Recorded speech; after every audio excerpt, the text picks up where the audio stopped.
on mine and streaming. We are streaming.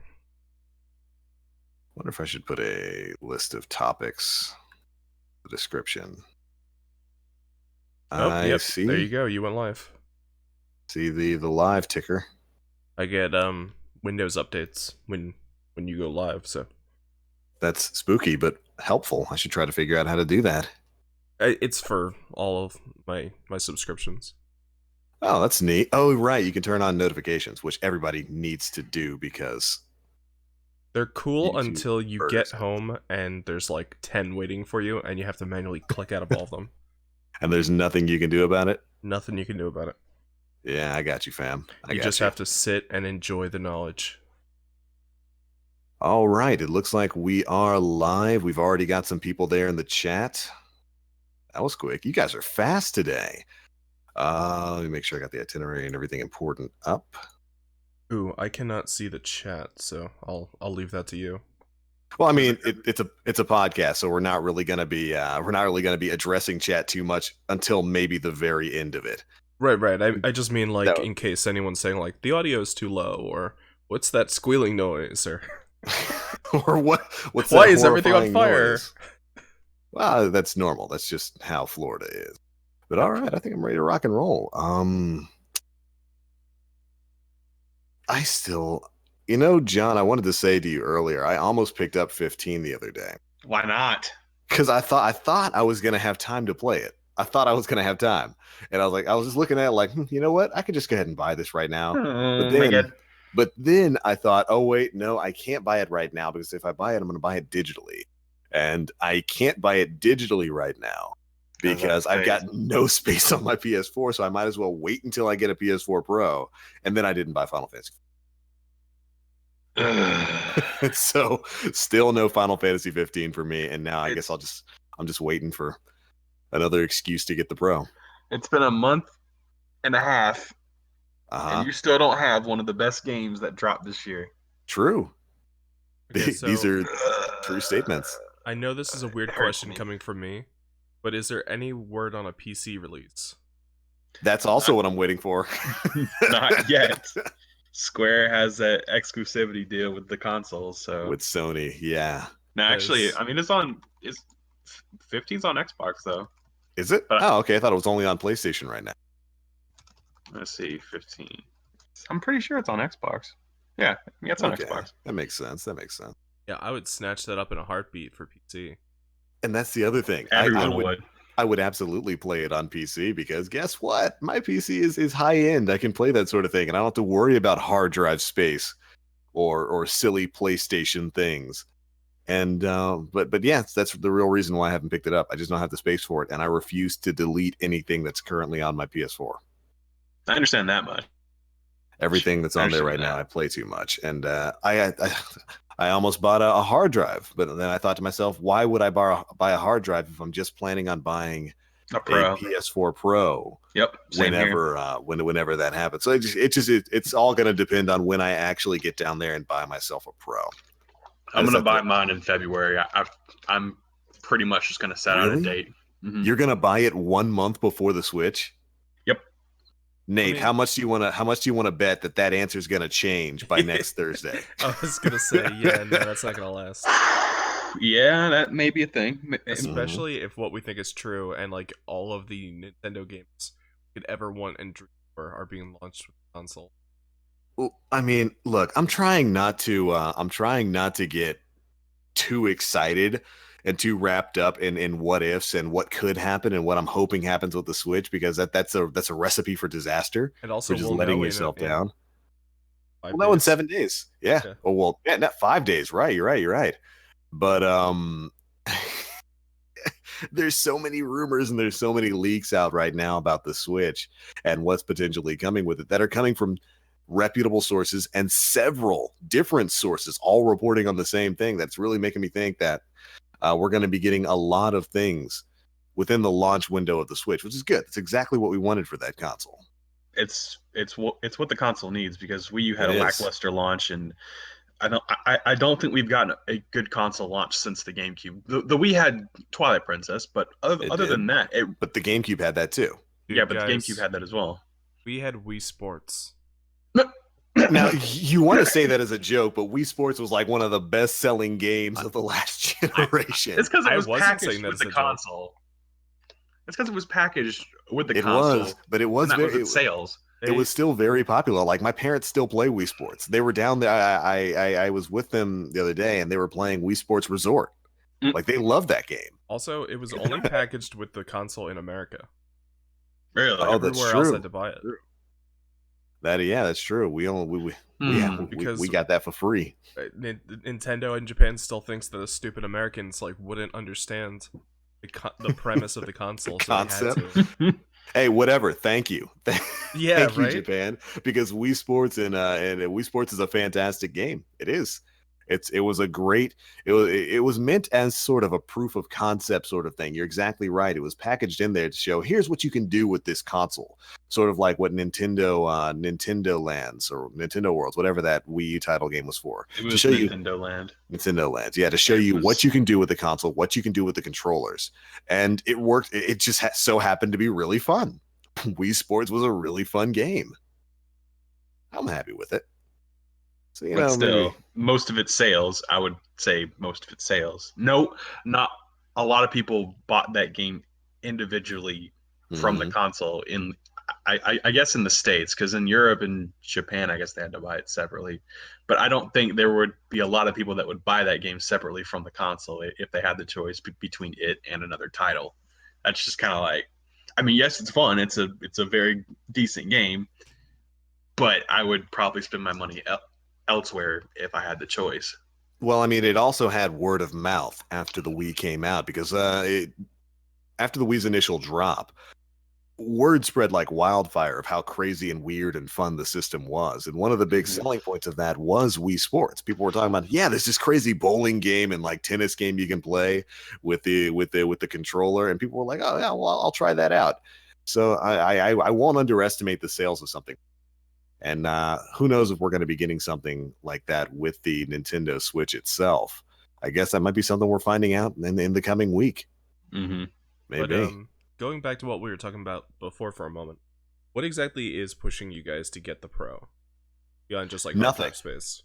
Nothing. Well, nothing but having it for longevity reasons, just to have that's mainly why Sean and I are considering it. Just go ahead and getting it out of the way right now rather than later, because it's going to be. You're not buying into VR? No, I'm not buying into VR. No, I'm not a VR type of person. That's not the basis of my consumerism, I guess you could say. See, for me, the only reason why I would buy a PS4 Pro is if the game ran better in VR. Mm-hmm. And I know I've talked about VR on the show a little bit before, but I own the PS4 virtual console headset or virtual reality headset, and I'm not loving VR that much. Really? Like it's super awesome, but like games just aren't made for it right now yet. Like we're getting a lot of like tacked on experiences. Like, it's very early on. I played the RE7 demo. Which is coming out in just like a week or two. Yeah. And how do I put it? Like, it feels like it's tacked on, and I get motion sick just walking around the house. The fear is real. You put on that headset, and you step into that mansion, and damn, like there were points where I had to just stop and like take a few deep breaths to stop myself from having a panic attack. Remind yourself it's a game. Mm-hmm. Well, that's the thing. Like in real life, like you're playing a game like RE7 or Outlast or whatever. You know, you get a big jump scare. You press pause, take a deep breath, maybe look around the room to remind yourself you're in reality and that there isn't like a crazy psycho need to jab a fork into your neck. But in virtual reality, you look away and there's still virtual reality. And that's true. It's horrifying. But you said it makes you a little bit nauseous. It does, and it's not the motion sickness per se. Like a lot of people, like you whip your head around, nauseous. Yeah, it's the disconnect between where your head is looking and where the camera is pointing. Yep. So, yep. In the RE7 demo, since you have to walk around, you can't just like turn your head in full 360 degrees. So they give you the option to turn the camera manually, either by like 20-degree increments or with full fluid control. And I chose the fluid control, and that works best, but unless you keep your head perfectly still and only aim with the camera, you're fighting your with your eyes. It's almost like, you know, you're trying to look one way with your by tilting your head, but also trying to look the other way by turning your eye. And it feels really bizarre. That's one of the big problems with VR. We've spoken about this on the podcast before. There's so many things you have to get right. You have to keep a steady frame rate above a certain number of frames, or else it makes people sick. You give people motion sickness. There's this disconnect, exactly like what you said. When you're looking in a direction and the game is pointing somewhere else, that completely throws you off. That also gives you motion sickness. And it's so many issues right now that it looks like are being checked off on PSVR that really kind of edge me away from wanting to pick one up until they figure all that out. I'm not too confident in VR as a whole. It's very, very primitive in its current state. And for me as a consumer, for VR to be worth that $300, $400, $500 even like price tag, in addition to buying a PS4, in addition to buying a console, it really needs to be top notch. Like I need to have it be not the worst $500 I've spent. And that's what PSVR is. Because that's what I'm afraid of if I'm going to purchase a VR headset. It has to be worth that price tag for me to go out and say, you know what, I feel like blowing $500 on something today. No, it's just going to sit there and be a paperweight. I think I already blew $300 a few years ago buying the Vita. Rest in peace. RIP. And that's probably, I mean, I got some good hours out of it, but it hasn't had the longevity that I wish it would have back when I bought it. But for VR, it's kind of a similar situation where I'm struggling to reason out a scenario in which that purchase would be warranted. That's kind of my view as a consumer. I don't want to spend $500 just for it to be a paperweight for the next 3-4 years. And it's a lot more than just a paperweight. Like with the Vita, you can at least tuck it away somewhere. Yeah. If you don't feel like looking at it. This headset, it's got giant bulky wires. It's got an adapter for the PS4. You've got to be able to plug it into the wall. Like, it just takes up so many resources and space that if you're not 100% sold on VR, like there were a couple of people a couple of podcasts that I've listened to that have suggested like the idea of like virtual reality cafes and virtual reality theaters. Like you rent a room and you sit down and you have the whole room and you can walk around in it like with like an HTC Vive, and then you're done. You leave, you pay $50 for the experience, and you leave. Yeah, afterwards. Something like that. That's the ideal setup for virtual reality in my mind. Like I would do that every weekend. Pay $50 to like spend 3 hours in a virtual world. Yeah, and you know, there's certainly all kinds of other non-gaming uses for VR. Hold on, let me turn around and grab it. I have one of those Samsung Gear VR headsets for phones. No, it's actually pretty neat. I don't use it for any games whatsoever. Okay. No games whatsoever. The only thing I use it for is like watching Twitch or watching movies, and it's absolutely incredible for that. It's a great little multimedia device that when you put it on, you can change your environment. You basically, you can have it so that you're basically sitting alone in a movie theater or on the moon or something like that. And that's mainly what I use it for. I don't use it to play any sorts of games. I just use it as a kind of a social thing. And good. I'm sorry. You can actually do that in PSVR with right now.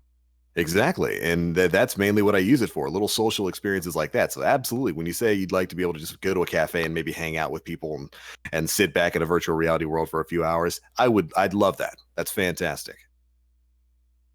Absolutely fantastic. Now, but anyways, I think, go ahead.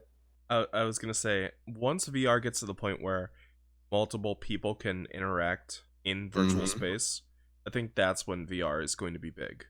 Oh yeah, absolutely. Like Second Life or some other. So I don't think like we're ever going to get to the point where you're going to get like Sword Art Online levels of interactivity. But you never know. Being able to walk around as your avatar, that'd be cool. I'd give it about maybe 50, 60 years maybe before we even get to that point. Oh, yeah. If that. It's going to take a long while before VR is going to get to a point where it's going to be full immersive. Well, by that point, we'll have like brain implants and things. So no, it'd be a completely spooky world. But VR is moving forward, and I think we finally got a real foothold in the realm of VR, and companies are actually starting to invest in it. So hopefully we have some pretty decent discoveries and changes coming with the platform in the future. But I think that's a good enough running into the show. Welcome, ladies and gentlemen, to the End of the Week podcast for January 7th, 2017, the first show of the new year. Happy New Year, guys. Happy New Year, John. Happy New Year, Nate. How you guys doing? How was your winter break? Short. First, John. Short. Super short. I go back on Monday. I hate it. Rip. Yep. Rest in peace. Small man. I got my first dusting of snow this morning throughout the winter break. That was brief. Lasted all of a few seconds. Lasted all of like 2 hours before the wind just picked it off the ground. It's like light dusting just blew it away. Yeah. Other than that, though, it's just been brief. Glad we made it a year doing the show, even though we've had technical difficulties the past few weeks. It's been good. Still, man, good. 31 episodes in, not bad. Yeah. I think we started doing this last year around the same time, around the first week of January. That's when we did our first episode. I think it was because we discussed it like immediately after the Game Awards. Yep. And started the show back up in January. So yeah, we've made it basically a full year. Haven't had one every week, but pretty good. 31 episodes is not bad. Not bad at all, I think. But how was your winter break, Nate? Filled with work? My one day off. Your one day, yeah. This man understands the struggle. Saying, like, I only had 2 weeks off. It's like, well, fuck you, man. Like, I had a day, and I had to put in vacation time at that. But oof, ouch. Yeah, life of a government man. But yeah, it's currently snowing here, so that's not great. I don't know what you're talking about. To us who live in the South and like the heat, snow sounds great. Yep. Well, for you, it starts snowing and then it reaches like 5 feet off the ground and becomes rain, and you just flood out. Oh yeah, excellent. Well, just drink it. I'm sure it's safe. I'm sure the groundwater of your state is completely safe. I like to imagine that there's just like thousands of people out in the streets holding open bottles. They're just collecting the snow as it turns to rain. They market that as like polar ice or something. Fresh snow water, the purest. The purest snow water. Only the best drinking snow. Oh my God. Vintage drinking snow. Don't if you're listening to this, don't do that. Don't go outside and drink the snow water. Yeah. Especially if you live in New Jersey, because that means it's been through a plow and yeah, no, that's not a good idea. The dirtiest snow water. But I've had a pretty good winter break. It's been filled with anticipation for the coming year, because we've got a lot of games coming out this year, man. Oh boy, we do. Like, the list of games we've got coming out this year is absolutely ridiculous. Something like 300 titles that you had to whittle down to just a few that we can go over really quick before we dive on into the big topic for today's podcast, which is, of course, the Nintendo Switch. Big news for that coming out. We've got a lot of rumors to go over, some of which we've talked about in previous episodes of the show, but have gotten some more evidence pointing towards them being a reality this week. And next week, of course, on Thursday, the 12th, I want to say, we have what's going to be the first real official software look at the Nintendo Switch, followed by, I don't know if you or John had heard about this, we're going to have a Treehouse Live session of live streams on the 13th, Friday, after the software unveiling on Thursday, which is very, very big. Treehouse usually saves that for stuff like E3, where they generally hold all-day live streams just showing off nothing but games and software. So I'm really excited to see that. Yeah, but, that's going to be the key. Like, that's where we're going to get all of the real answers. Yeah, it's going to be the, oh my, I can't wait. It's finally time. I mean, this thing is coming out in less than 2 months now. So it's good that we're finally getting to see a software lineup. And it also means a lot. If Treehouse is going to be having a Treehouse Live for the Switch, that means they've got a lot of software ready right now, which is good. Or very good. They could pull an E3 and just, we're going to be Zelda. Playing Breath of the Wild again. I wouldn't even be mad. I wouldn't even be mad. If it was the Switch version of Breath of the Wild, I wouldn't even be mad because all they've shown thus far is the Wii U version. Even at the Game Awards last month, they only showed the Wii U version. Mm-hmm. They did not show the Switch version, so it would be our first time seeing the Nintendo Switch version, and I would be happy with that. But anyways, before we dive on into that, Nate, why don't you take us through some of the games that we're going to be getting in the coming year? Okay, so. In January, and this is just a few. In January, we're looking at Dragon Quest VIII: Journey of the Cursed King. Nintendo 3DS, finally. Yeah. Sorry, I'm just excited that that's finally coming out. Yeah, I'll let you know when I get through even a fraction of 7. You won't. I won't. Speaking of 7s, we've got Resident Evil 7 coming out on January 24th for PC, PS4, PSVR, and Xbox One. PC. Yes, that might be a thing. Kiss yourself. That might be a thing in the future. HTC Vive would be good for that. No. No. No. The fear is real. Not going to happen, especially not on PC where everything actually looks real. No, the problem with that is you would play the game in VR and then get spooked, and then take your headset off, and then look at your wallet, and then get spooked, and then go back into the VR. It's a cycle. It's a vicious cycle. On January 24th, we also get Kingdom Hearts 2.8 Final Chapter Prologue. You can say that in all. That's a mouthful. Square is milking the Kingdom Hearts franchise for all they're worth. And I'm gonna buy it. And everyone's gonna buy it. I'll finally be able to have I'll finally be able to have the entirety of the Kingdom Hearts franchise on PS4. That's why I'm gonna buy it. I'll finally have it on one console. Gotcha. Yeah, and then as soon as you do that, they're gonna release a boxed set. With all of them in one, like, glorious-looking tin box that's Keyblade-shaped. The Super Omega Deluxe Edition? Yeah. No. They're going to release that. They're going to release that, and then for this package only, you get 2.9 HD. But only for this package. Oh, no! With one additional Sephiroth boss fight. Yep. Mm-hmm. It'll be a big silver tin box, and it'll have the Mickey Mouse ears that are always pointing in your direction, no matter which way you look at it. Oh no, I don't need that. And my personal pick for January is Disgaea 2, the PC port, is coming out on the 31st. Oh, nice. February, we're looking at the amazing looking Neo. That's going to be February 7th. Yep. Halo Wars 2 is coming out on PC, Xbox One, February 21st. Mm-hmm. And on the 28th, we're going to be looking at Horizon Zero Dawn. That's the game I'm looking forward to. It's the one you're looking forward to. So are you planning on having a PS4 by the time that comes out? Because that's one of the games that's supposed to play better on the Pro, right? That's why I'm getting it. Excellent. And it'll also give us a little bit of insight into like how the engine works for Death Stranding. That's true. Yeah. Sure. Then finally, in March, we're going to have Mass Effect Andromeda on the 31st. Kingdom Hearts 1.5 and 2.5 Remix. Here we go again. Not 2 months later. They're like, here you go. Here's more. Here you go. Oh, my God. You definitely asked for this. Here you go. Speaking of twofers, we've got Danganronpa 1 and 2 Reload on PS4. It's like a combo pack of the first and second. It's a bundle. Yeah, in HD. Okay. It's going to be great. Nice. And then finally, we have Ghost Recon Wildlands on PC, PS4, and Xbox One on the 7th. Sean, I'm probably going to buy that. I hope that you buy it, maybe on PC.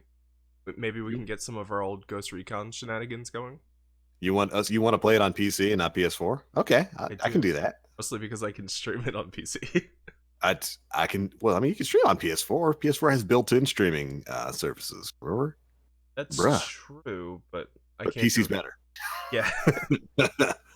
Like, wait, did I just say that? Shit. And then some honorable mentions. Persona 5 coming out April 4th. Bulletstorm Full Clip Edition coming out April 7th. Yooka-Laylee on the 11th of April. That's gonna be hard. Persona 5 comes out a week before Yooka-Laylee. Like, what do I do? You'll never have it done. I'll never have. What? You guys hear that they snagged Greg Kirkhope? Yeah.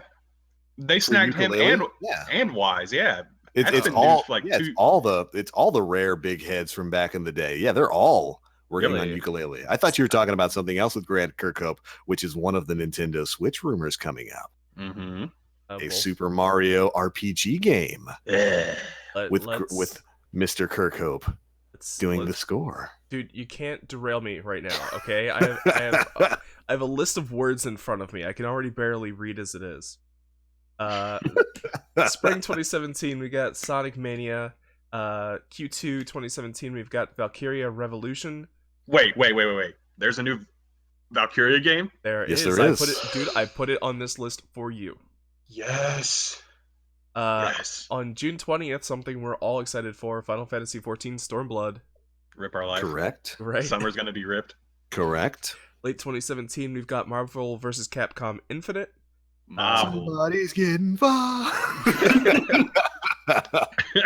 Gonna take you for a ride. And then finally, TBD, we've got Scalebound and Detroit Become Human ARF.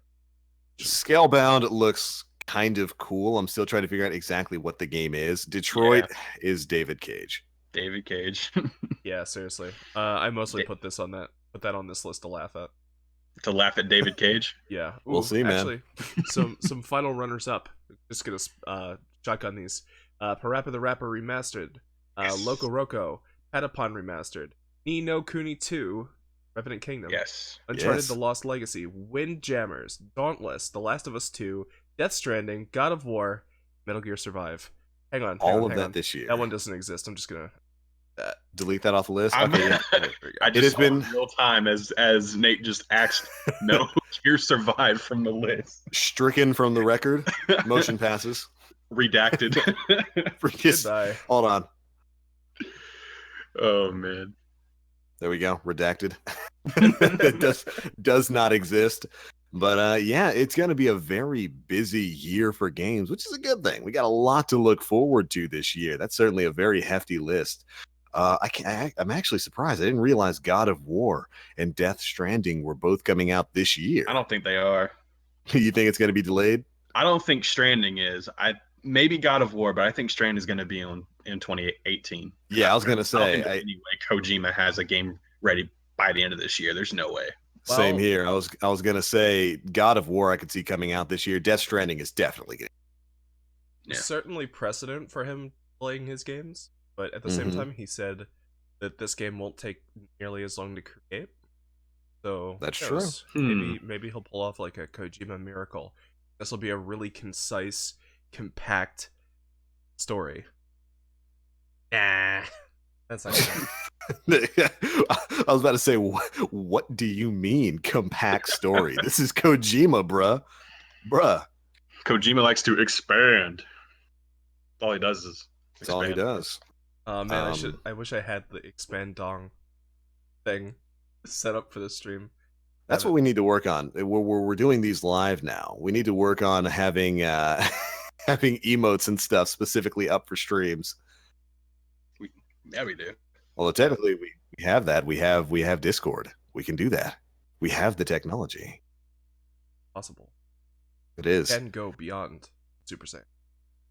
But should we? But anyway, so that's pretty much it for the list of upcoming games. Of course, missing from that list is anything coming from Nintendo, because as of yet, we don't quite know what's coming out from Nintendo this year, although it is very heavily speculated that they're going to have a full plate of releases for their newest console, the Nintendo Switch, which is going to be where we pivot the conversation next. Because, of course, as we've been talking, if you've been listening to the podcast or if you've been watching my channel with the videos that have been coming out, the Nintendo Switch has a lot of information coming out as of late.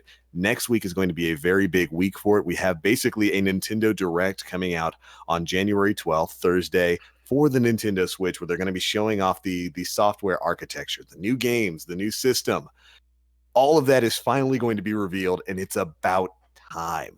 So we're going to spend a little bit of time right now talking a bit about what we expect from that specific show on Thursday. What are you guys looking forward to? Games. Besides Zelda? Yeah. Yes. Very yes. Besides Zelda, there's Zelda. Also, it's this little known title called Zelda. Metroid. Mm-hmm. No. But have you considered The Legend of Zelda? Oh. Yeah, see? And a lot of people forget about The Legend of Zelda when they're talking about Zelda. Yeah, I'm expecting a very heavy presence from The Legend of Zelda Breath of the Wild. Nintendo recently set up a website where they've been posting screenshots every week of the game. Have you guys been keeping up with that? No, I haven't. Tiny bits. I've been watching a lot of Game Explain. Mm-hmm. Yeah, they've been covering basically the new screenshots every week. One of the recent ones showed off what may be a returning character. Who? Beetle. Really? Big Man Beetle.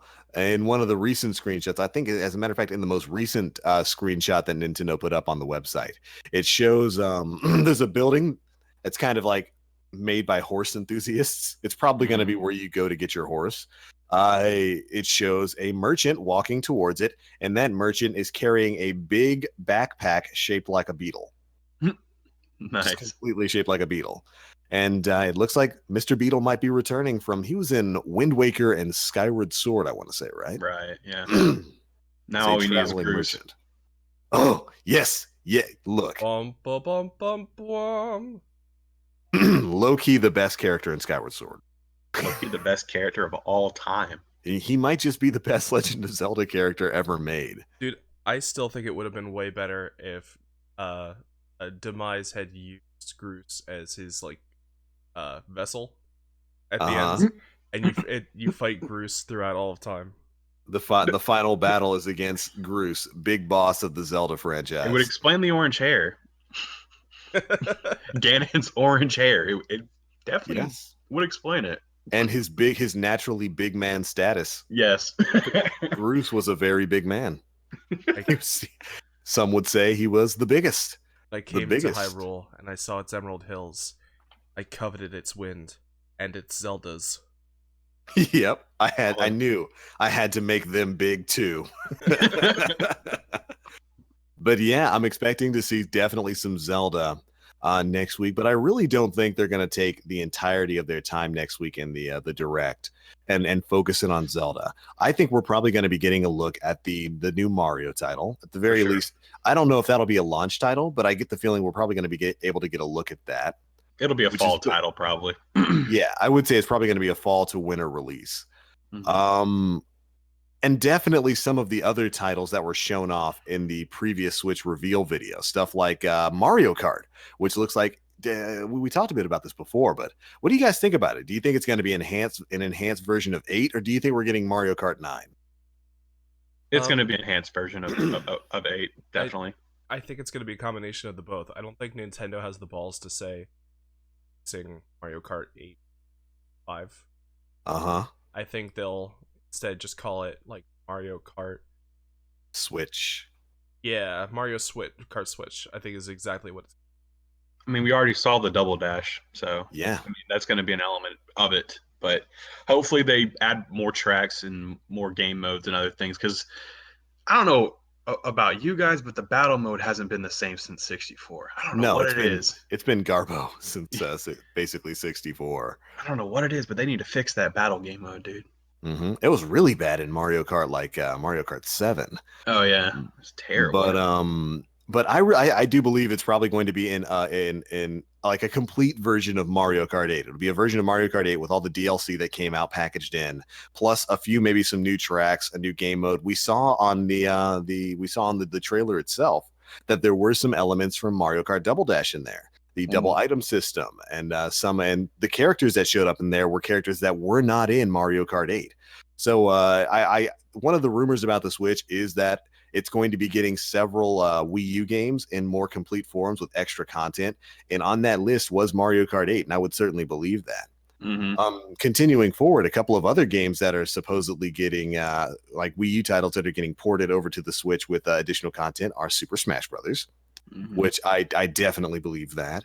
Xenoblade Chronicles X, which I'm happy about because that's a huge, great game that, in my opinion, didn't get as much didn't get the recognition it deserved because it was on the Nintendo Wii U. I'm still mad. Which you should be. You should be mad at Jay. I was gonna say I'm mad at Jordan for tricking me into buying that game. Yeah, he told you to buy it. You did, and he never got it. Yeah. To this day, still has never picked up Xenoblade Chronicles X. But I would love it if that was a title that was moving over to the Wii U with maybe some additional content. It's a huge game. That's a massive game, and I would love to see it over on the Wii U. We know Elder Scrolls 5 are on the Switch, right? We know Elder Scrolls 5 Skyrim Special Edition is coming to Wii U or to Switch, which I'm super excited about. Portable Skyrim is literally a dream. I've come to terms with the fact that it's going to be a less impressive version than probably the PS4 and PC versions of it. It's probably not going to have mod support. It's probably not going to look nearly as good. But still, it's Elder Scrolls on the run. That's amazing. So hopefully we get to see this. Skyrim does a good enough job of making itself look bad on it. So true. That's what mods are for. But hopefully we get to see some of that next week on the 12th. Splatoon is also something that's moving forward. I don't know if you guys did any investigative research into that, but I think it's been confirmed that it is a better looking version of the game that's coming to Switch. Some of the textures and graphics definitely look different to how they did on the Wii U, which I'm happy about. Like hairstyles are the new thing. Yeah, that's going to be... Well, I mean, that just kind of fits in with the whole design of Splatoon anyway. But yeah, maybe we'll be able to get to see some of that stuff. That's the stuff we know about. Is there anything we don't know about that you guys would like to see? Metroid.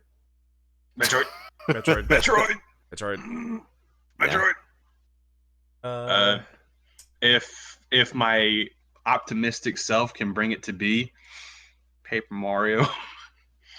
There is a rumor that a Paper Mario game, or rather a Mario RPG game, is in development for the Switch right now. Gino, Milo, please, it's Smithy, looking like that might be a thing. And then there was also the rumor that that there's going to be a Mario RPG Rabbids crossover game with Grant Kirkhope doing the score, which is weird, but okay. Rabbids and Super Mario. Rabbids from Rayman and Super Mario and an RPG scored by Grant Kirkhope. That is weird. I don't buy the RPG bit. I can see that being a minigame collection. I don't understand why it would be an RPG. I'm gonna be disappointed if it's a minigame collection. It was that was something that was reported by Game Explain a little while back. That it's going to be a new Mario RPG that features Rabbids, with Grant Kirkhope scoring it. All I know is I want that to happen.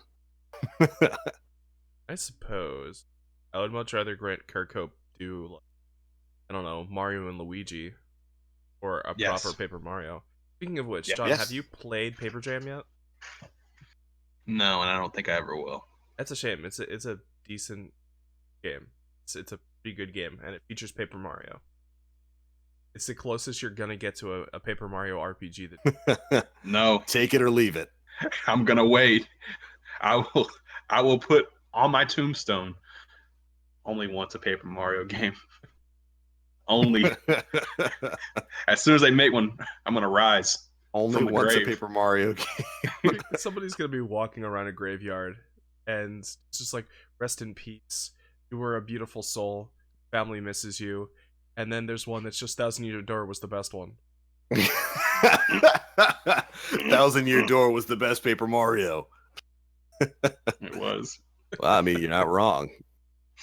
You're really not wrong. But I would look forward to seeing some sort of Paper Mario game. I think, and I don't know what's telling me to believe this, I think we might be seeing a revamp of Star Fox Zero. I don't. Because Platinum go develop that, and I don't think they want anything to do with that game anymore. Like they shouldn't because their chief stepped down because of that game. And you know what? I feel kind of bad saying this, but it's all Miyamoto's fault. It really is. the whole like you have to aim concept. While I love it and I think it works great, it did not work at all. Nope. Everyone hated it. Yep. That's a shame. It was an unnecessary. It was an unnecessary change to the game that really just it limited the market for it. First off, because people who saw were like, "Oh, you have to play it like this." Now, I'm not gonna invest the time in learning how to do that. And it was wonky for the people who did play it. You almost did it, Miyamoto. If you would have just left in a normal Star Fox control scheme, things would have been patched it in. Or patched it in. Yeah, put in like compatibility for Wii U Pro, which is why I would like to see, or GameCube. That works too. GameCube controller compatibility. That game would have. It would have had to have been developed like that from the start. Yeah, I think that was the problem because they built the game around the control scheme. Yeah, exactly. If you just patch in controller support, the entire game would break. You wouldn't be able to kill anything. All the enemies would be. Yeah, because they have that full 360 degrees, the free roam. They can go all over the place, and it'd be a little bit harder to keep up with them. But yeah, building the game around that control concept was just not the best idea. And I would love to see a revamped version of it that I would actually want to play with more traditional control. Maybe a pipe dream. But I think one of the big things we all would like to see next week is, of course, a Metroid title. Like, duh. We all want to see the next Metroid Prime or just the next big Metroid game. Yes. Correct. Yes. Big. The biggest. So other than that, anything else you guys are expecting to see next Thursday? Just game wise, I'm hoping that 4. Oh yeah, that's another one that was pushed away from the Wii U and it ported supposedly over to the Switch because it was nearly done, wasn't it? Well, a Pikmin title was declared to be done, and then we got that Pikmin 3DS game announced. Oh no! So my fear is that is what Miyamoto was talking about. Oh no! Yeah, I hope that they don't shy away from Switch Pikmin because Pikmin 3 did not sell tremendously well, I don't believe. Despite the fact that it was a good game. Despite the fact that it was a great game. It was on the Wii U. People didn't like the Wii U. They protested it out of nothingness. Whatever. So I really hope that we get to see another. If it's not launch, I can live with that. Whatever. The promise of another Pikmin game would be enough for me. Yeah, absolutely. And it's a good franchise, and I'd be really happy to get that back. So yeah, that's something I would love to see. Animal Crossing reboot. A real Animal Crossing, not Happy Home Designer or anything like that. Give me a real one. And not just the exact same game with like 5 new pieces of furniture and like 1 new villager. That's cute. Give me like the original Animal Crossing wowed me. The one on DS kept me playing for years. Every single one after that has been a rehashing of the exact same thing with minor graphical tweaks to make it seem kind of interesting. Yeah. Add stuff. Add farming. Add... it's time to expand on the formula because you're absolutely right. When it comes down to it, Animal Crossing is maintaining your town, maintaining your friendships, and collecting things. And that's great. That's super fun. It's a fine series. But after a while, I get bored with it. I just decide, you know what? I don't feel like going and picking weeds or planting flowers in my town. I don't feel like going and talking to somebody just because it's their birthday or sending a present. And I've already collected everything I want. I've paid off my debt. I got the biggest house. I've basically pillaged the island of all the valuable bugs and fish. I just don't feel like getting on and doing that anymore. It's about time they added something new to the form. Exactly. And that game, it's such a shame too because the Wii U was the perfect console for it. Animal Crossing has always needed a sense of community that it's not getting. And true. With Miiverse, that was closer than ever before. Can you imagine just like go into town hall and it's like, oh, you've got 5 alerts. The item you were looking to trade is available. Like, or like this new hot tip from Guitar Lover 65.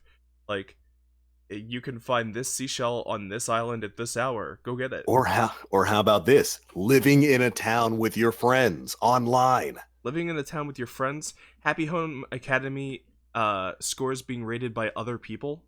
Yep. And them sending pictures of their houses so that you know what you're doing instead of having to go on, like, say, a forum. Just finding that in game.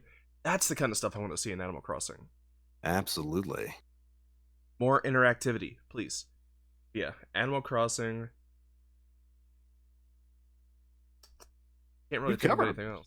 Yeah, we've covered a bunch of big name titles. We'd love to. Well, we know we're going to be seeing Zelda. We'd love to see Mario. But you got something new?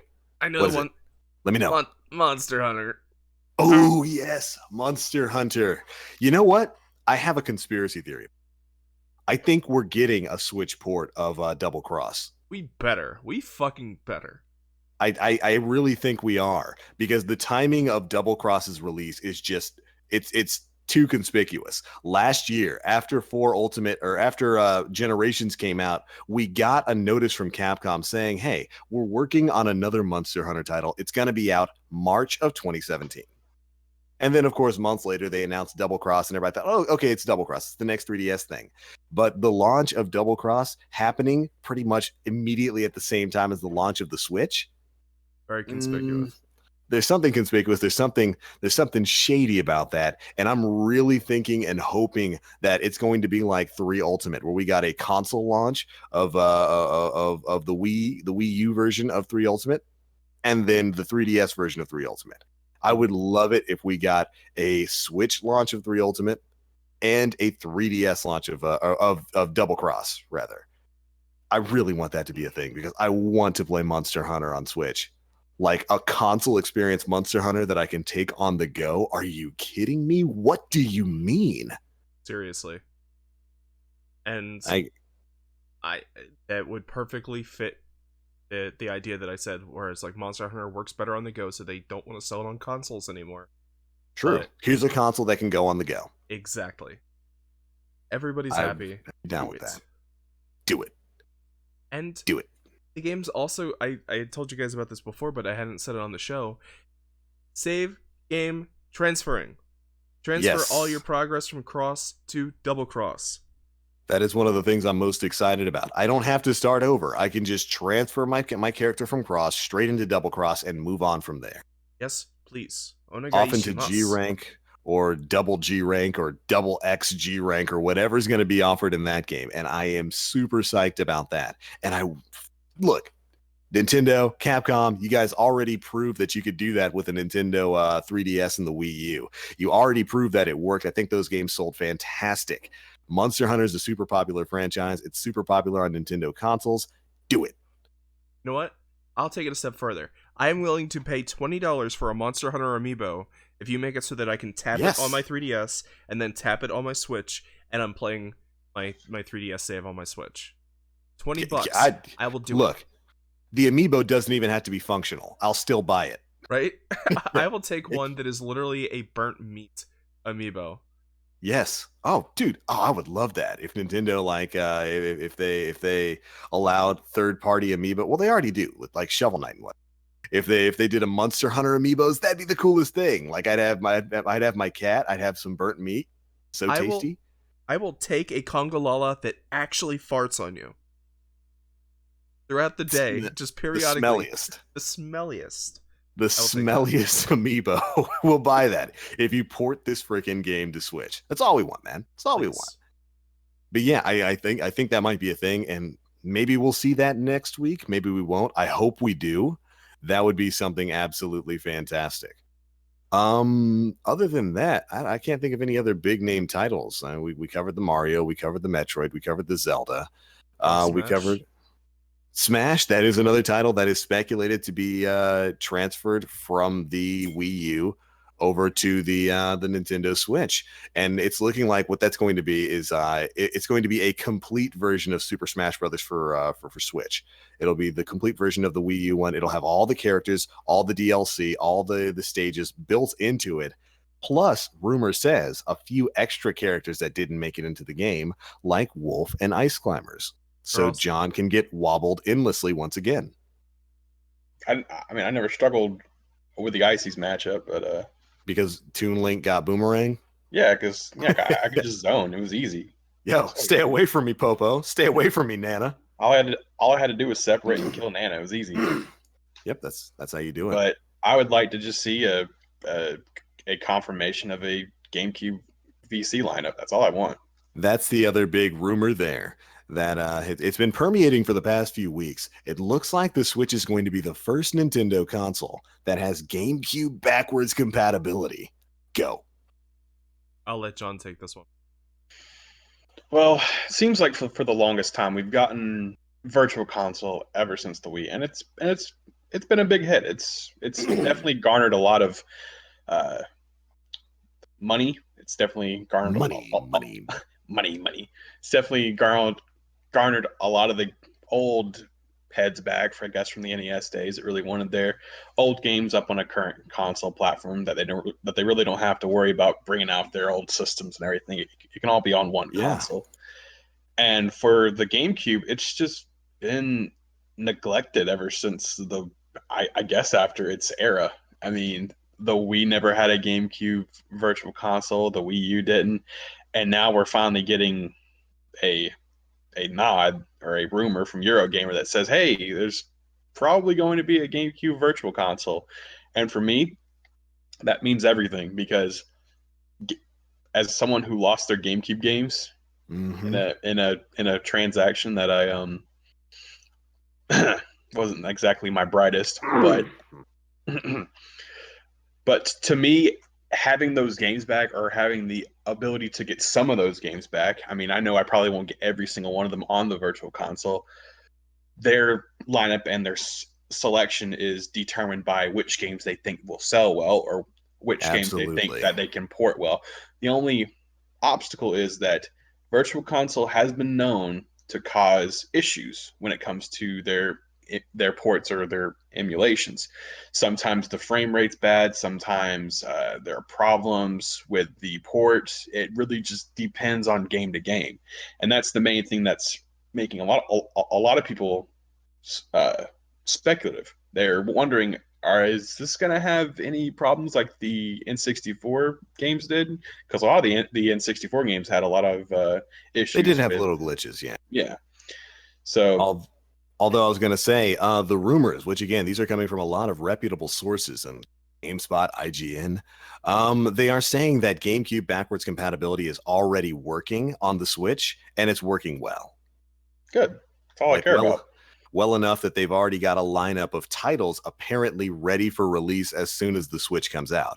That lineup includes stuff like Super Mario Sunshine, Luigi's Mansion, and Super Smash Brothers Melee.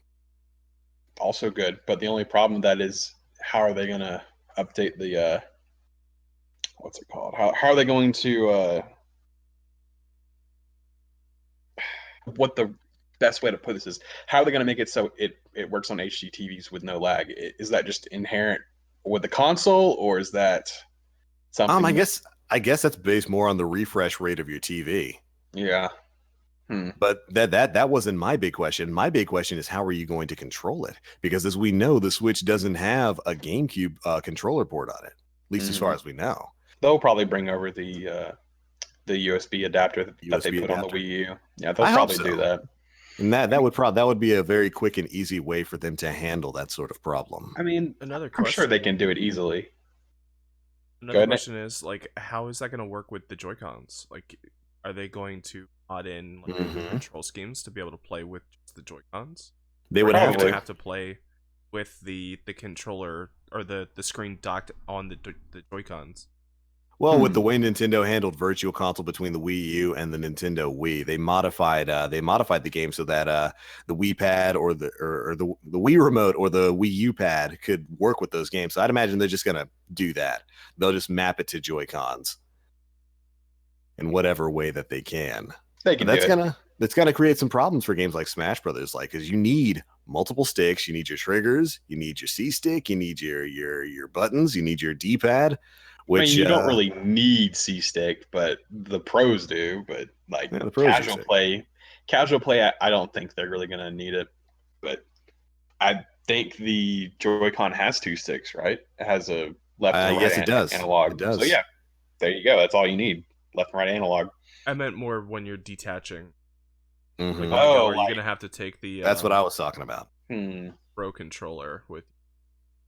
Probably. I don't know if there's any way they could do it on the go. I mean, I'm sure they could probably dream up a way, but that's kind of difficult. Mobile GameCube games. Yeah, I'm sure they could map it to the when you have the Joy-Cons connected to the console itself. I'm sure they could map the controls out, but it's going to be weird playing certain games. Like, it's going to be super weird playing certain games. Yeah. Also, but I just want to point out that this is going to be the greatest console to play virtual console 64 games. Why is that?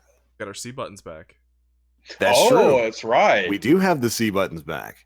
Oh, hey, I'll finally be able to play Ocarina of Time and like Pokemon Snap correctly. Ooh, by the way, it came out on Wii U. Yeah, this week. What the Pokemon Snap?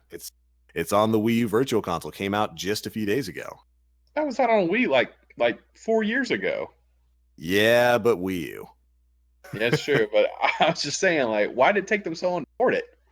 Nintendo. If I had to guess, they were probably working on a Pokemon Snap game for Wii U at some point, because it just makes sense, and it just that's why it wasn't happening, because it makes too much sense, and Nintendo doesn't do things that make sense. Yeah, it's funny though. Now that the Switch is coming out, I can still see Snap Switch happening. I want that to be a thing. Look, they don't even have to do it for the Switch. They're looking to expand their mobile market. Just make a Pokemon Snap mobile game. That's all you need to do. It's got a built-in camera. You basically have the system already in place with Pokemon Go. Just make it. Just make it. Just do it. That would be that would be great in VR. That would be that. That is the virtual reality game I want to play. This isn't even a tangent I was planning on going off on, but that's that kind of on rails shooter. Where you're just kind of aiming around. You don't have to move. You're just sitting in a chair, aiming around with your VR. That's the kind of VR experience I want. Pokemon Snap would be an amazing virtual reality game. Amazing virtual reality game. That'd be good for the HTC Vive and for the Samsung for the Gear VR, for HTC Vive. Shoot, it could work with Oculus or whatever. There's other rumors that one of the reasons why the Switch was postponed is because they want to incorporate VR support into it. That's another one of the big rumors that's come out within the past couple of, it really came out last year, but has been corroborated in the past couple of weeks by a couple of prominent websites. I would love that. I would love a Switch Pokemon Snap VR game. That'd be great. Amazing. I want those things too, but at the same time, it feels like with the Switch, they're trying very hard to go hardcore titles. I put that doesn't make any sense. I'm not mad about that. I don't think they want to veer too far off with virtual. Well, what you're saying is they want to get back to their roots. Get back to the casual, to the hardcore gamers, yeah. And virtual reality is anything but that. Virtual reality is an experience for a game. That's true. Yeah. That's exactly what it is, which is why I don't use virtual reality for games. I use it to experience things. Now, can you imagine if Miyamoto had like tangent and started doing things like making those Pikmin movies, watching virtual reality? That's something I could see happening. That's something where you're rather than watching a screen, it's like you're in the story as it's happening, or maybe you're one of the Pikmin. Oh god, or you're like a Bulborb and you gotta like jump the Pikmin. The Pikmin. Yeah. Oh no! Now it's horrifying. But yeah, Nintendo and virtual reality is an entirely different subject that we could go on forever, because if there's any company, a lot of gaming companies have struggled to kind of really make headway into VR.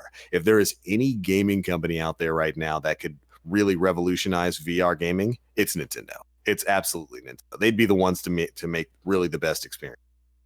But back on the topic of GameCube games, like I said, we do have a few that are apparently ready to go at launch.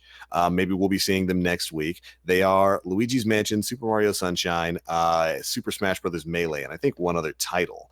But really, what are some GameCube games you guys would like to see? I know personally, I would love to see Paper Mario 1,000 Year Door. Yes. I would love to see Wave Race Blue Storm. And more so than just about anything else, I want Kirby's Air Ride. You just want City Trial as like its own game, Sean. I want online City Trial as its own. HD, please. Bring me Kirby's Air Ride. Bring it to me. I would really like Harvest Moon, A Wonderful Life. Ooh, yes, please. Mm-hmm. But it would have to get like the Wind Waker treatment, because that game does not run well at all. Yeah. My personal picks would be probably Skies of Arcadia Legends, Beautiful Joe. Yeah, I forgot about Skies. Oh my gosh, yes. Beautiful Joe. Mm-hmm. Tales of Symphonia, Soul Calibur 2. Yes. Path of Radiance, Fire Emblem. Large. Beyond Good and Evil. Mm-hmm. Even Star Fox Adventures I wouldn't be opposed to. Because Star Fox Assault. That too. But ooh, that too. Adventures gets a lot of flack, but it wasn't a bad game. It was a good platformer, and it was a decent game. It just wasn't like an on-rail shooter what people were used to. It was a good game. It just wasn't Star Fox. It was Dinosaur Planet. Yeah, because it wasn't meant to be a Star Fox game. The Star Fox skins were kind of thrown on there at the end, thanks to Nintendo, which made Rare mad. But this is coming from the guy, by the way, who won't play the new Paper Mario, even though it's getting really good reviews, because it's not an RPG. It's not an RPG. It's not. It's not an RPG. I know, but plays RPGs. It's still getting good reviews, and you love Paper Mario. Okay. I want to amend my list to add Phantasy Star Online 1 and 2 plus. Can I amend my list with that? Oh my yeah. Okay, well, can we get the Time Splitters collection? Just 1, 2, and 3, all on GameCube backwards compatibility. I would play the ever-loving crap out of that. Shoot, now I'm on a list of GameCube games. Smuggler's Run. Oh my god. I think I have the perfect F-Zero one. GX, Sean. F-Zero GX. F-Zero GX. One of the hardest games known to man. I'd have to prepare my booty for that one again. Guys, it hurts. 4 local Switches, 1 copy of Legend of Zelda 4 Swords Adventures. Oh, 4 Swords Adventures, yes! Online co-op 4 Swords, please. Oh my god, if they can get the LAN multiplayer to work with multiple consoles, that would be amazing. Yeah. Because we'd be able to play we'd be able to play Double Dash. Oh my gosh. Yep. See, there's just so many good things. The GameCube, I can't believe it's been basically a forgotten console for as long as it's been. The last time we've really been able to play them is the Nintendo Wii. Years ago, there was never any GameCube backwards compatibility. It had so many good games, and I really hope, of all the rumors about the Switch, I most hope that's the true one, that we're going to get backwards compatibility for GameCube games, because Nintendo has an absolutely massive, fantastic library of first-party and third-party games for the game that I would love to be able to play again. Now, can you imagine if, say, you and your buddy both own Switches, you're playing Mario Kart Double Dash. You own a copy, but he doesn't. Download play to his console, is streaming the image from your console to his console, and his console is a virtual controller. That would be amazing. I think my brain just exploded. I would buy every person I knew a Switch. Yeah, I just say, hey, and you get a Switch. I'm the Oprah of Switches. Just you get a Switch, and you get a Switch, and you get a Switch. What about the Mario Party titles? Oh my god, there were a lot of Mario Party titles for that too. Mario Party 4, one of the greatest Mario parties of all time. Can't do this to me. Mario Power Tennis. That game ruined friendships, fam. And made more friendship. I remember staying up into the late hours, like learning strats and like min-maxing in that game, trying to figure out the perfect angles to hit the ball at. Yep. Fuck that game. I love it. I mean, oh my gosh. Mario Golf too. Yeah, Toadstool Tour was good. Yep. I don't know if Konami would do this, but Twin Snakes maybe. Ooh. Look, Konami just wants money at this point. If you tell them we'll pay you money for a game, they'll say, yeah, sure, take it. I would take Twin Snakes. Oh yeah. Metroid Prime games. 1, 2, just 1 and 2. But they already had the collection on a Wii. Yeah, so. they'll probably just re-release the HD collection from the Wii. Yeah, which is fine. Metroid Prime Echoes. I would buy that. Yes. So many good memories, man. I'm trying to think of any other games. Pikmin 1 and 2 probably released in a collection. Maybe Coliseum. Maybe Coliseum and Gale of Darkness. Yeah, Gale of Darkness. God, you just want Myra B Man's back. That's all you want. Myra B. And if it had Pokemon Bank functionality.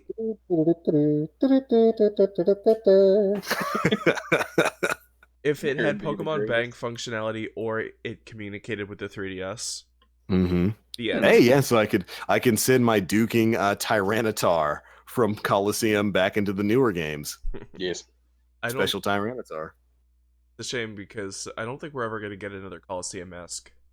Because the developer has literally said, like, so now that we've breached the third dimension, there's really no point in making Pokemon Stadium. Because the games are already in 3D. And my reaction was pretty much like, fuck you. Gimme. No. Bring it back. Well, I mean, there is that rumored Pokemon Stars, which is rumored to be a Nintendo Switch title. Yeah. So you're right. Go ahead. I was just saying you're right in that they say, well, we don't really feel a need to make those Pokemon Stadium-esque games anymore since we have just fully 3D Pokemon games. Look, screw you. I want my Magikarp Bounce mini game back. Give me Sushi game. Give me the Sushi game. Do it. The what was it? The Clefairy memorization game? Yeah. Which is horrifying because that sushi made out of Pokemon. It's made out of Magikarp that you go and bounce later on. Magikarp and Goldeen. Mm-hmm. But yeah, what were you gonna say, John? I was saying maybe like Super Monkey Ball. Those games are good. Super Monkey Ball. Good. If we're getting into that territory, Billy Hatcher, Giant Egg. Mm-hmm. Hatcher, I believe. Sega needs money. Sega does need money. They need money. Apparently, they don't have enough money to officially port Phantasy Star Online 2 to the US, even though the game is completely done. It's been done for like 5 years now. It's got tons of DLC. They keep saying they're going to bring it over here, but apparently they need money. So yeah, I'd buy a Sonic Heroes on GameCube backwards compatibility. But would you buy Shadow the Hedgehog? I would buy Shadow the Hedgehog. Just so that I can go to the soundtrack thing and listen to Never Turn Back over and over. Oh no. That's all I would buy. That's all I would buy that for.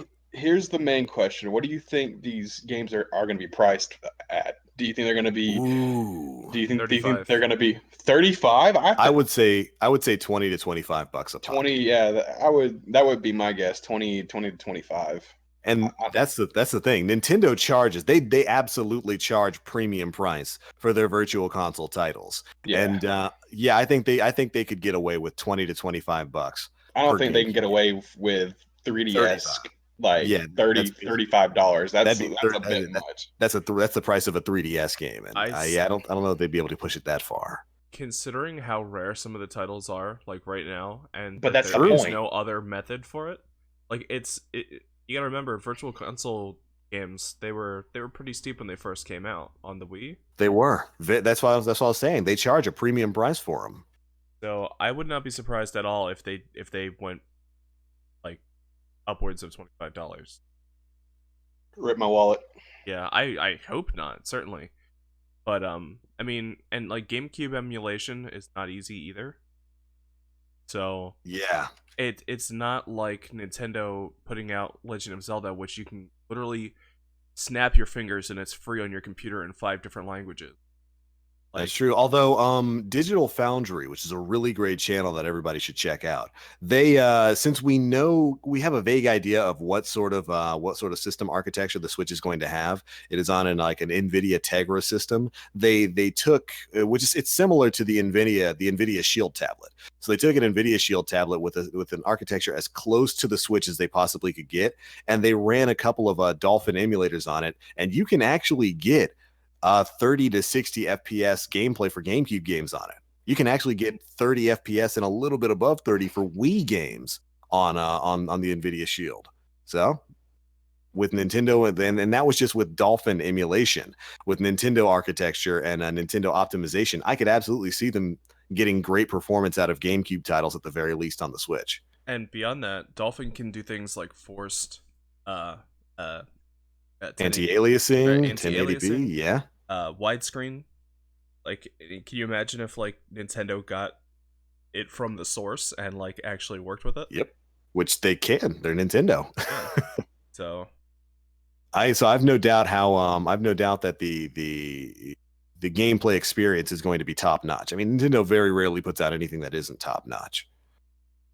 But yeah, the future of the Switch is very bright if it does indeed have GameCube backwards compatibility, and if it has a lot of those games available at launch. Remember, one of the most important things for a successful console launch is having an established library of games for people to play on that system right then and there. It was one of the big problems with the Wii U. It went through too long of a dry period without having any game releases. And hopefully that's not going to be a problem with the Switch. I think having a backwards compatible library as large as Nintendo does is definitely a leg up on the competition. Now, the last little bit of news we wanted to talk about today also concerns GameCube backwards compatibility, and it's that Nate is a wiener. I couldn't not read that, Sean. I'm glad you enjoyed. But basically, we have a little bit of news. Eternal Darkness, Sanity's Requiem, was a very revolutionary title on the Nintendo GameCube. It was a revolutionary horror title that was, oh my gosh, there's just an edit war going on in the itinerary right now. And it's great. But recently, Nintendo re-registered their trademark on the Eternal Darkness name. They did it as soon as, I think it was back on December 20th last year. Hinting with the description that it was going to have digital content, which has led people to believe that it's going to be backwards compatible. It's also led into the whole GameCube backwards compatible library thing for Virtual Console. Or maybe we might be getting a remastered version of Eternal Darkness as well as some other GameCube titles. I don't know how much stock I put in that, but whatever. It all leads back to GameCube, and I'm happy with that. I feel like there was at some point going to be a episodic Eternal Darkness game. There was. It was canned. It was canned several times. Silicon Knights, their head has been trying to revive the series several times. It was like called Shadow of the Eternals and a bunch of other different games, and every single time they've had to cancel it. There was at one point there was a heartbeat sensor that was going to be developed for either the Wii or the Wii U. I think it was for the Wii, and that was supposed to be in tandem with the Eternal Darkness reboot. And you were supposed to have this little thing on your finger as you were playing, and when your heartbeat was like very, very calm, it would spook you, and then when it got too high, it would like back off and say, okay. It was supposed to read your body's heartbeat and then tailor the game's experience to how much you got scared or how little you got scared. It was apparently going to be, I think this was around 2010, 2009-ish. It was around that kind of time frame, but I think they canned it shortly after something happened. And now one of the lead designers from Silicon Knights back in those days, he's gone off to create their own company, I think called Quantum Dream or Quantum Entanglement or something like that. Not Quantic Dream, thanks. Yeah, no, not them. Yeah, it's called Quantum Entanglement Entertainment. They actually just last year put up their trailer, their gameplay demo for Shadow of the Eternals, which is supposed to be the spiritual successor to Eternal Darkness. I just posted a link for you guys to watch on your own time. So apparently they got pretty far into development of this, but I think it wound up getting canceled. RIP. A while back. So RIP. It actually looks pretty good. I mean, from the way it was described, I can see that being this title for the Switch. Yeah, an Eternal Darkness game with digital content. It could be. And either way, like I said, it all ties back in to the rumor of GameCube backwards compatibility on the Virtual Console. And I really think that's going to be a thing that happens. And hopefully we get to see some of that next week. Be nice. All right, so that's it for pretty much the coverage for next week on Thursday. Of course, on Friday, we are having the Treehouse Live event for the Nintendo Switch, where they are hopefully going to be doing it just like they did at E3 in the past couple of years, where they just have an all-day live stream showing nothing but gameplay that's proven to be really, really effective for Nintendo at E3. In my opinion, it's been really Nintendo's had some of the best shows at E3 for the past couple of years because they focus so heavily on games. It's not all corporate people on stage and celebrities on stage that you don't care about talking about how important multimedia is with the console. No, it's just constant game live streams for sometimes 5 to 6 hours at a time. So hopefully we get that with the Treehouse Live, just with Switch games, because that's going to be exactly what I need to see. In-depth looks at all of the video games that are going to be coming out when the Switch launches. I got high hopes for it. What about you guys? Yeet. Yeah, seriously. Yeet. Very yeet. I think I'm about as hyped as I can possibly. And if they pull another, like, okay, in 3 months, we're going to tell you the release date. No. Then I will probably crap my pants and refuse. And commit Sudoku. Just sit down and start playing Sudoku forever. I just immediately aged to pass where I could enjoy video games. This is my life now. Well, this is my life now. I just have to wait. I mean, I hope that's not the case. You'd think Nintendo would have learned their lesson and that people want information about this stuff and they want it now.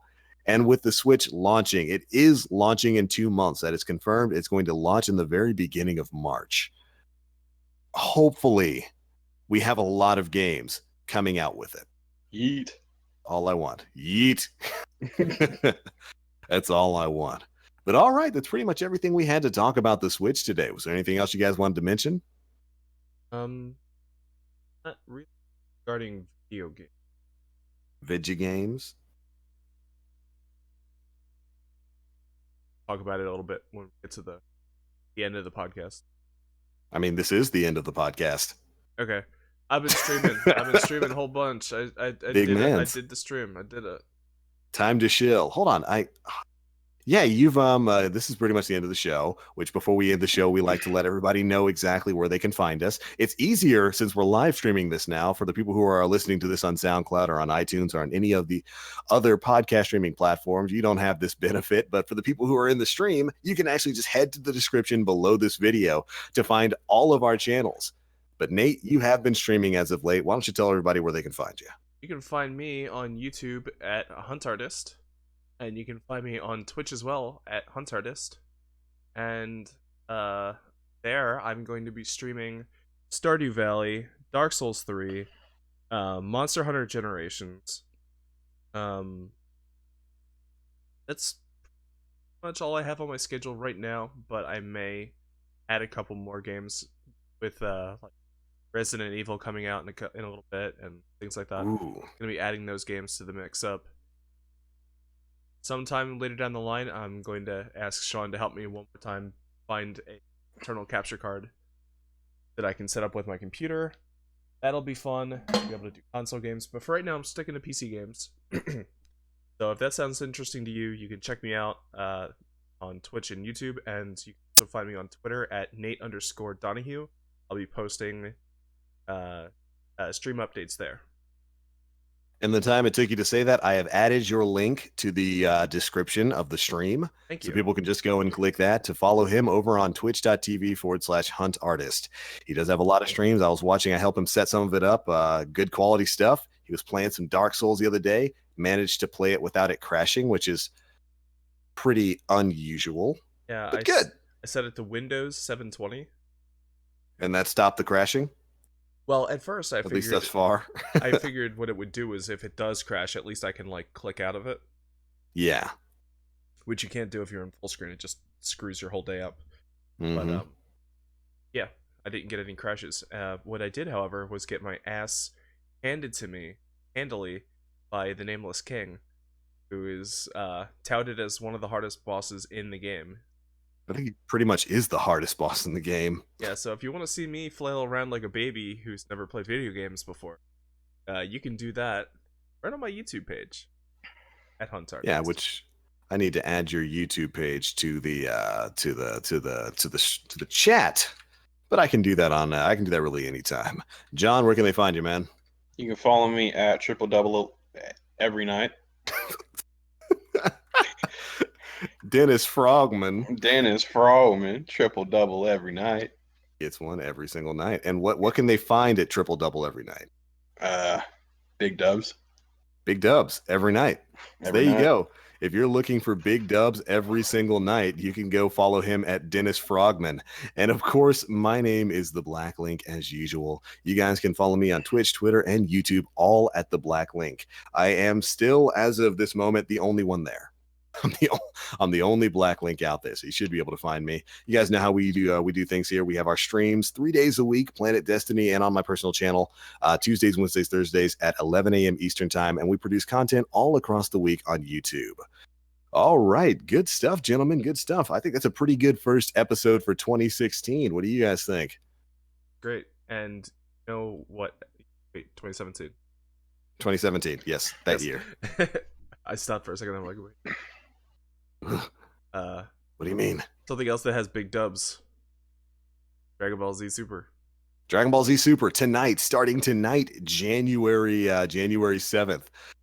We are going to finally be getting the English dub of not only Dragon Ball Z or Dragon Ball Super, but also Dragon Ball Z Kai, the final chapters, which covers the Buu saga, the entirety of the Buu saga, starting with Gohan in high school, which makes me happy. Best filler arc, TBH. Look, a lot of people get mad at it. That is legitimately the best filler arc. It absolutely is. Like, there's no question. Best filler arc is Gohan in school as Great Saiyan Man, wooing and banging all the chicks and making all the dudes mad. That's it. It's got Pre-Mama Videl, aka Best Girl. Best Girl? Pre-Mama Videl. I mean, I don't know. That's a weird way to say Android 18 or Marin. but we'll go with that. But all right, guys, thanks so much for listening to the End of the Week podcast, episode 31.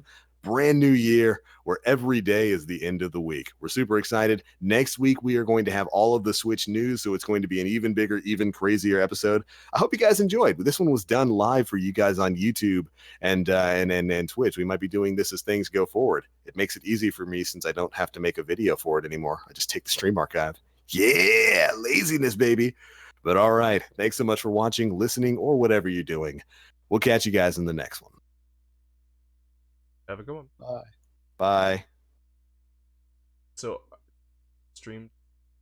What? You can stop the stream now. I just stopped my audio.